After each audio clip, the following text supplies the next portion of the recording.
महानता हजार चीजें करने में नहीं है, पर एक चीज को हजार बार करने में है। लेकिन लिख दिया वो इंपॉर्टेंट नहीं है, लिखने के बाद जो प्रैक्टिस किया होगा नेट में जाकर, ये क्षण तेरी जिंदगी में फिर कभी नहीं आएगा। जा मैं तुझे लेकिन अपनी जिंदगी में सबसे ज्यादा फेलियर अगर किसी ने फेस किया है, टाइम्स ऑफ इंडिया का लेख है, मैं अपनी बात अपनी जबानी नहीं करता, टाइम्स ऑफ इंडिया ने छापा है ये। टाइम्स ऑफ इंडिया ने छापा है, when Sachin Tendulkar told Brad Hogg, this will never ever happen again in your life. मैं आपको पावर ऑफ कंसिस्टेंसी और पावर ऑफ प्रैक्टिस की ताकत समझाने की कोशिश कर रहा हूं, क्योंकि किसी भी काम को करना और करते रहना दोनों अलग अलग चीजें हैं। घटना जो आपकी स्क्रीन के ऊपर है, स्टोरी से समझाने की कोशिश करता हूं।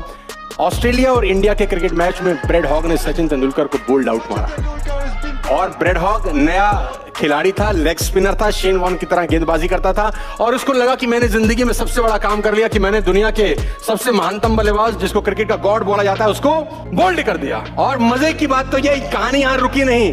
तेंदुलकर साहब अपना बल्ला लेके वापस पेविलियन लौट जाते हैं। मैच खत्म हुआ और ब्रैड हॉग इस तस्वीर के साथ वापस पहुंचते हैं। ये वो लाइव तस्वीर है जिसमें ब्रैड हॉग तेंदुलकर को बोल्ड मार देते हैं। देखिए, जिंदगी में आगे बढ़ने के लिए पेशेंस, कंसिस्टेंसी और आपका पागलपन, जुनून और आपकी बेइज्जती भी कभी कभी आपको आगे बढ़ा देती है। इस तस्वीर के साथ ब्रैड हॉग सचिन तेंदुलकर के पास जाते हैं शाम को मैच खत्म होने के बाद, कि सचिन सर, बिकॉज उसके लिए सचिन तेंदुलकर बहुत बड़ा नाम था, तो उसने कहा, सचिन सर मैं आपका ऑटोग्राफ चाहता हूं, कि आप मुझे कुछ इस तस्वीर के ऊपर ऑटोग्राफ लिख दें। और टाइम्स ऑफ इंडिया का यह आर्टिकल है कि सचिन तेंदुलकर इस तस्वीर पे ऑटोग्राफ में लिखते क्या हैं। सचिन तेंदुलकर इस तस्वीर में इस ऑटोग्राफ पे लिखते हैं, Brad Hogg, this will never happen again. ये क्षण तेरी जिंदगी में फिर कभी नहीं आएगा, ये क्षण तेरी जिंदगी में फिर कभी नहीं आएगा। जा मैं तुझे और ये लिखना तो आसान है। सोचो तेंदुलकर ने इसके बाद कितना प्रैक्टिस, और इसके बाद सचिन तेंदुलकर और ब्रैड हॉग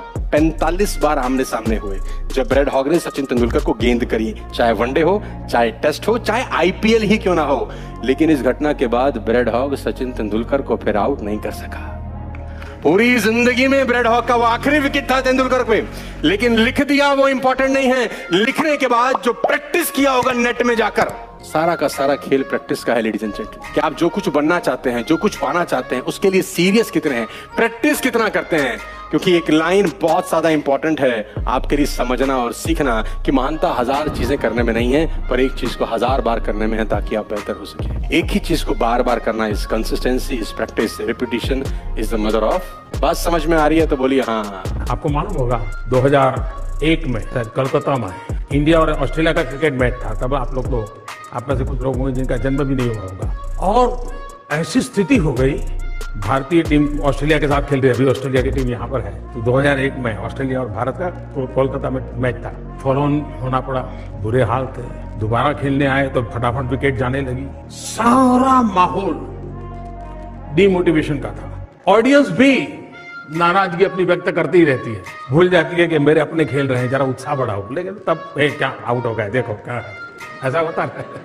लेकिन आपको याद होगा राहुल द्रविड़ और वीवीएस लक्ष्मण, इन दोनों ने उस दिन पिच पर जो कमाल किया, ऐसे धीरे धीरे तक शाम तक खेल को खींचते चले गए, सारी परिस्थिति को उलट कर दिया।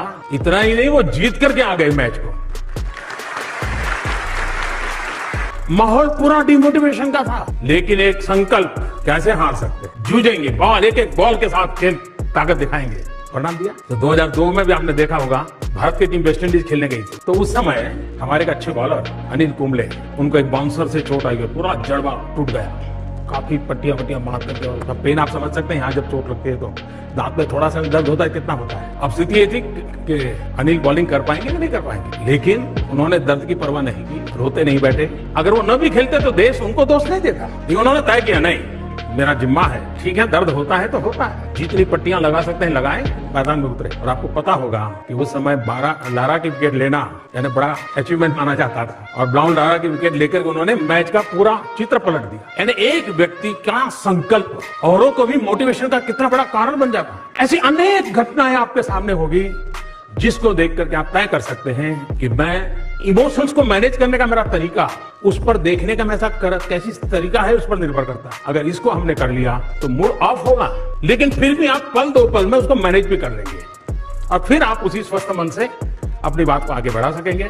धन्यवाद आपको।